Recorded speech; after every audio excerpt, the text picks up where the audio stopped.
Assalamualaikum warahmatullahi wabarakatuh. Bertemu kembali kita dalam mata kuliah Pendidikan Kesehatan Masyarakat di Institusi. Pada tahap ini kita akan membicarakan tentang organisasi dan manajemen pendidikan kesehatan masyarakat di rumah sakit. Pendidikan kesehatan masyarakat di rumah sakit atau PKMRS atau bisa juga kita sebut dengan PKRS, pendidikan kesehatan di rumah sakit, merupakan aspek yang memiliki peran penting ya di rumah sakit dalam upaya memberikan pelayanan kesehatan kepada masyarakat. Tentu pelayanan yang diberikan oleh PKRMS ini adalah pelayanan yang bersifat promotif dan preventif. PKRS atau pendidikan kesehatan di rumah sakit merupakan tadi adalah pelayanan kesehatan yang bersifat promotif, meningkatkan kesehatan, dan preventif, mencegah terjadinya sakit, dan yang lebih jauh lagi adalah bersifat protektif atau perlindungan. Secara manajerial, bahwa PKRS ini adalah berkaitan dengan organisasinya, baik yang terkait dengan unit yang pelayanan yang ada, karena di unit itulah adanya pelayanan kesehatan. Artinya bahwa PKRS ini tidak berdiri sendiri, tetapi ada kaitannya dengan unit-unit yang lain, saling keterkaitan antara satu unit dengan unit yang lain. Selama ini PKRS ini identik dengan pendidikan dan latihan diklat. Padahal PKRS ini atau pendidikan kesehatan rumah sakit ini bukan merupakan kegiatan diklat, akan tetapi merupakan salah satu bentuk pelayanan kesehatan yang bersifat promotif, preventif, dan protektif ya, kepada masyarakat, kepada klien. Oleh sebab itu, program-program yang dibuat di PKRS juga dalam rangka untuk meningkatkan kesehatan masyarakat dan mencegah terjadinya sakit ya. Tentu dalam menata organisasi PKRMS, pendidikan kesehatan masyarakat di rumah sakit, ya harus mempertimbangkan beberapa hal yang berkaitan dengan pemberian pelayanan kesehatan. Karena itu, pelayanan kesehatan yang diberikan tentu ada kaitannya dengan pelayanan kesehatan yang lainnya, baik yang bersifat kuratif terutama maupun yang bersifat rehabilitatif. Oleh sebab itu yang diperlukan adalah bagaimana melakukan koordinasi dengan unit pelayanan lainnya sehingga terjadi integrasi antara pelayanan kuratif, rehabilitatif, promotif, dan preventif. Sifat dari PKRMS ini adalah memberikan pelayanan dalam bentuk kegiatan. Kegiatan pelayanan yang diarahkan pada perencanaan strategis dan operasional berkaitan dengan upaya pemberian pelayanan promotif dan preventif. Ya, karena dia merupakan kegiatan, tentu saja bisa bersifat aktif dan bisa bersifat pasif, ya, sangat tergantung pada kebutuhan akan pelayanan. Kalau kita memberikan pelayanan kesehatan kepada masyarakat, maka harus dilihat dari dua aspek, yaitu aspek yang ada di dalam rumah sakit maupun aspek yang berada di luar rumah sakit. Di dalam rumah sakit pun itu terdiri atas 3 bagian. Ya, ada di ruang pelayanan, ada di ruang rumah sakit, dan ada yang berada di klinik edukasi. Nah, pelayanan-pelayanan ini tentu ada yang bersifat strategik dan ada yang bersifat operasional. Kemudian seluruh kegiatan yang berkaitan dengan kegiatan yang bersifat operasional ini tentu dapat dilakukan evaluasi atau penilaian terhadap seluruh program yang dilakukan. Jadi seluruh rangkaian program yang dilakukan dapat diberikan penilaian, termasuk dalam kontribusinya bagi tercapainya derajat kesehatan masyarakat. Ya, ini dapat diukur misalnya sejauh mana pasien yang sudah diberikan pelayanan kesehatan pada penyakit yang sama tidak kembali lagi ke rumah sakit untuk mendapatkan pelayanan kesehatan yang sama. Oleh sebab itu, yang harus dilakukan adalah bagaimana program PKMRS ini dapat menyentuh kepentingan masyarakat secara umumnya, khususnya pada pasien atau klien. Nah, PKRMS ini harus memiliki sejumlah dokumentasi, yaitu mulai dari melakukan pencatatan terhadap seluruh kegiatan yang dilakukan dalam rentang bisa saja per bulan, bisa juga per trimester, bisa dalam 1 semester, bisa dalam 1 tahun. Jadi ingin melihat perubahan-perubahan yang ada, sehingga seluruh kegiatan tidak hanya menggunakan pembiayaan yang besar, tetapi diharapkan terjadinya perubahan, peningkatan pengetahuan maupun partisipasi masyarakat agar mereka mau dan mampu untuk meningkatkan kesehatannya. Secara organisatoris, bahwa PKRMS ini dapat saja bentuknya sesuai dengan kebutuhan dari organisasi rumah sakit. PKRMS di tingkat rumah sakit ini dapat melakukan koordinasi dengan common interest, yaitu kelompok-kelompok umum yang berkepentingan. Ya, misalnya dalam penyiapan tenaga terampil, kemudian sarana yang diperlukan yang berkaitan dengan seluruh pelayanan yang akan dilakukan di tingkat PKRMS ini.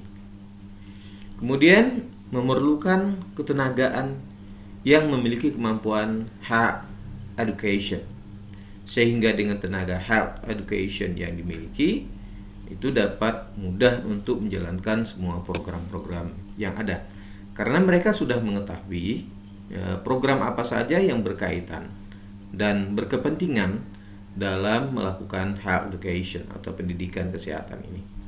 Karena dengan adanya tenaga health education ini, seluruh program yang akan dijalankan dapat dipahami oleh tenaga health education ini, yaitu dalam rangka untuk memberikan pelayanan edukasi kepada masyarakat dalam rangka mencegah dan meningkatkan kesehatan masyarakat.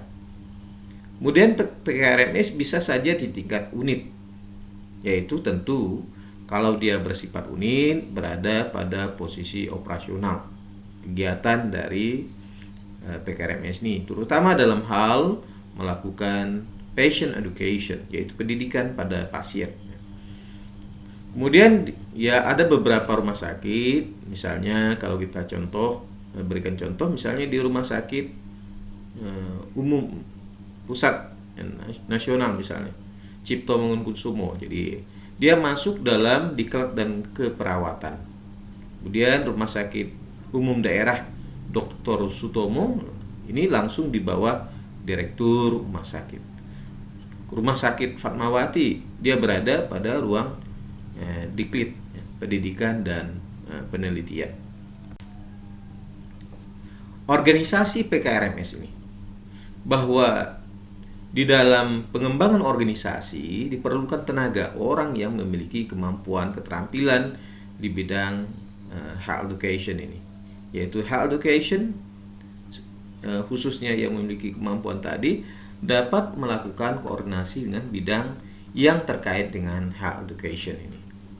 Kemudian melakukan patient educator, yaitu melakukan pendidikan kesehatan kepada pasien, ini dapat dilakukan dengan tenaga yang dapat dilatih, yaitu tenaga yang mampu melakukan health education, pendidikan kepada pasien, dan dapat juga melakukan pendidikan klinis. Jadi klinis sebagai dukungan bagi health education untuk memberikan pertimbangan upaya-upaya pencegahan dan peningkatan kesehatan kepada pasien ini. Kemudian dalam konteks yang expert atau support, ini dapat dilakukan dengan keterlibatan dokter, apoteker, laboratoris. Kemudian prasarana dan sarana yang diperlukan di tingkat rumah sakit, misalnya baik itu produksi peralatan, media dalam melakukan pendidikan kesehatan, kemudian pelatihan dan pelayanan kesehatan kalau dia merupakan berada pada klinik edukasi yang terpusat. Kemudian pada tingkat unit, yaitu memberikan pelayanan kesehatan.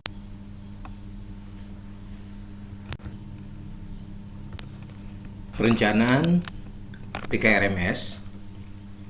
Jadi kegiatan PKRMS itu harus direncanakan agar semua tahapan yang akan dilaksanakan itu dapat tercapai tujuannya, yaitu dalam rangka untuk meningkatkan derajat kesehatan masyarakat tentunya sesuai dengan visi misi dari rumah sakit itu sendiri. Dalam perencanaan, tadi sudah kita jelaskan bahwa perencanaan itu terbagi atas dua. Ada perencanaan strategis dan ada perencanaan operasional. Dalam perencanaan strategik, yaitu perencanaan atau yang memproyeksikan atau prioritas yang berkaitan dengan apa yang ingin dicapai pada masa yang akan datang.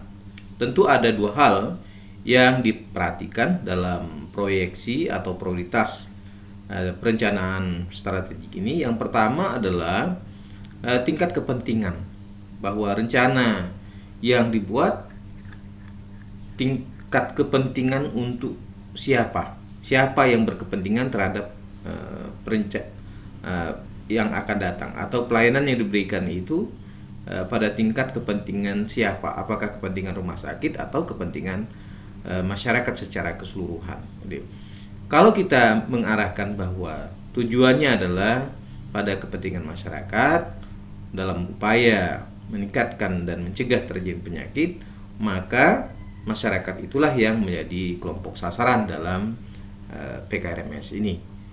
Oleh sebab itu, kalau ini penting dilakukan, maka dibuatlah proyeksi atau prioritas, misalnya dalam rangka untuk meningkatkan derajat kesehatan masyarakat.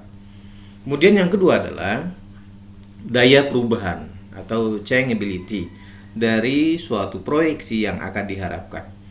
Tadi kita sudah membicarakan bahwa dalam meningkatkan derajat kesehatan masyarakat, maka di situ ada kemungkinan daya perubahan dari proyeksi yang akan diharapkan, sehingga seluruh kegiatan yang dilakukan dalam rangka untuk meningkatkan derajat kesehatan masyarakat akan terjadi perubahan-perubahan kasus atau masalah kesehatan yang dihadapi. Oleh sebab itu nanti bisa dibagi menjadi dua, yaitu masalah kesehatan yang bersifat penyakit menular dan penyakit yang tidak menular, berdasarkan pada perubahan-perubahan yang ada. Analisis kebutuhan ini melihat pada sumber data yang diperlukan, misalnya data rekam medis atau medical record di rumah sakit tersebut, dan dibuatkan grafiknya perubahan dan perkembangan dari program yang sudah dijalankan. Jadi tidak hanya sekedar pelaporan, tetapi juga dilibatkan perubahan-perubahan dari tahun ke tahun atau dari bulan ke bulan dari seluruh program yang dibuat. Kemudian perencanaan operasional dibuat yang berkaitan dengan teknisnya. Tadi memang perencanaan strategik itu berada pada level tingkat rumah sakit. Jadi orientasinya adalah untuk kepentingan rumah sakit. Kemudian perencanaan operasional ini melihat keberlangsungan dari seluruh operasional yang sudah dilakukan, baik itu jangka pendek dan bisa langsung dipakai atau digunakan dalam jangka waktu yang pendek, sehingga perubahan-perubahan jangka pendek ini dapat tergambarkan dari seluruh data yang didapatkan, baik itu sebelum dan sesudah perencanaan itu dilakukan. Kemudian bentuk dari perencanaan operasional ya bisa saja dalam bentuk kurikulum, silabus, media atau material digunakan dalam program PKRMS ini. Ya, jadi bisa dikembangkan dengan berbagai kebutuhan yang ada. Bisa booklet, bisa poster dan sebagainya dalam penggunaan media, baik yang ada di dalam rumah sakit maupun di luar rumah sakit. Kemudian termasuk di dalam rumah sakit kita klasifikasikan menjadi 3, ada di ruang pelayanan, ruang selasar, atau ruang di klinik edukasi. Dan ini bisa dilakukan baik di tingkat rumah sakit maupun di tingkat unit. Tentu semua masalah kalau dia bersifat unit, kerangka dasarnya adalah bersifat bottom up, ya, dari bawah ke atas. Asal usul-usul yang saran-saran yang diberikan pada unit-unit lain dapat dipertimbangkan sebagai masukan dalam membuat perencanaan operasional ini. Kemudian melakukan pencatatan dan pelaporan seluruh kegiatan yang sudah dilakukan, sehingga memiliki catatan atau rekod dari seluruh program-program yang dibuat, sehingga akan mudah untuk melakukan pelaporan. Kemudian untuk menjamin kualitas dan evaluasi terhadap seluruh program yang sudah dilaksanakan, kemudian dievaluasi apakah suatu program yang sudah dilakukan dapat dilanjutkan, atau sebaliknya kalau dia tidak efektif, tidak mencapai sasaran atau tujuan yang dikehendaki, maka program yang dilakukan dapat diganti, ya, atau diubah dengan program yang lain yang lebih memungkinkan tercapainya suatu tujuan. Kemudian dibuatkan formulir tanggapan terhadap beberapa kegiatan yang dilakukan oleh PKRMS, ya, kepada masyarakat, baik itu bentuknya kuesioner, survei untuk mengetahui tingkat pelayanan yang diberikan oleh rumah sakit, ya, terhadap program PKRMS ini, sehingga masyarakat dapat memberikan feedback dari seluruh program-program yang ada. Kemudian pada pasien education ini formulir bisa terintegrasi dalam statusnya, ya. Misalnya ketika pasien sesudah melakukan pendidikan pada pasien, kemudian diberikan formulir untuk memberikan respon, ya, terhadap pendidikan kesehatan yang sudah dilakukan, ya. Isi formulir tentu, ya, dilihat berdasarkan pada kepentingannya, misalnya diagnosis pada perilaku dan pendidikan maupun intervensi, dan bisa saja dilakukan tanya jawab secara langsung kepada pasien ini. Kemudian